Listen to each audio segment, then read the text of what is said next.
बुधवार के दिन गणेश जी की पूजा करने का विधान है, लेकिन इस कुंडली में बुध दोष को दूर करने के लिए बुधवार का व्रत रखा जाता है। आइए जानते हैं बुधवार व्रत कथा के बारे में।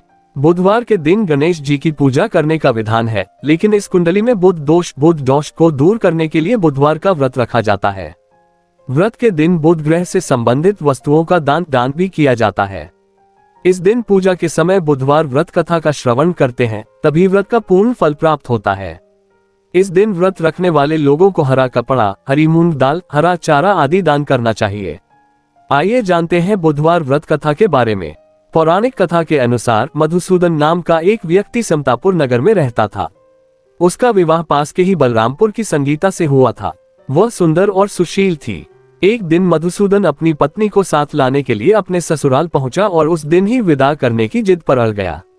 उस दिन बुधवार था। सभी ने समझाया कि बुधवार के दिन यात्रा न करे, लेकिन वह नहीं माना।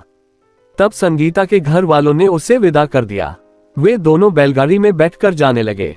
तभी रास्ते में बैलगाड़ी का एक पहिया टूट गया। फिर दोनों पैदल यात्रा करने लगे। इसी बीच संगीता को प्यास लगी। मधुसूदन पानी लेने गया। जब वह पानी लेकर आया तो देखा कि उसका एक हमशक्ल उसकी पत्नी के साथ बैठा है। उसने हमशक्ल से पूछा कि वो कौन है।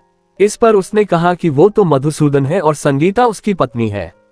तब मधुसूदन ने हमशक्ल से कहा कि वह झूठ बोल रहा है, वह पानी लेने गया था। तब हमशक्ल ने कहा कि वह तो पानी लाकर अपनी पत्नी को पिला भी दिया। अब दोनों के बीच संगीता के असली पति होने को लेकर झगड़ा होने लगा। तभी राजा के सिपाही वहां आ गए। उन्होंने संगीता से पूछा कि उसका असली पति कौन है। तब वह जवाब नहीं दे पाई, क्योंकि वो खुद दुविधा में पड़ गई थी। इस पर सिपाहियों ने उनको राजा के दरबार में पेश किया। पूरी बात सुनने के बाद राजा ने दोनों को जेल में डालने का आदेश दिया। तब मधुसूदन घबरा गया और बुधदेव को याद कर क्षमा मांगने लगा। तब आकाशवाणी हुई कि मधुसूदन, तुमने अपने ससुर और उनके परिवार की बात नहीं मानी, बुधवार को यात्रा की। ये सब भगवान बुधदेव के नाराज होने से हो रहा है। तब मधुसूदन ने कहा कि हे महाराज, उससे बड़ी गलती हो गई है। वह कभी भी बुधवार को यात्रा नहीं करेगा, हमेशा बुधवार का व्रत करेगा। क्षमा मांगने पर बुधदेव शांत हो गए और मधुसूदन को क्षमा कर दिया। राजा के दरबार से मधुसूदन का हमशक्ल गायब हो गया। बुधदेव की कृपा से राजा ने मधुसूदन और संगीता को विदा कर दिया। वहां से जब वे आगे बढ़े तो रास्ते में बैलगाड़ी भी सही सलामत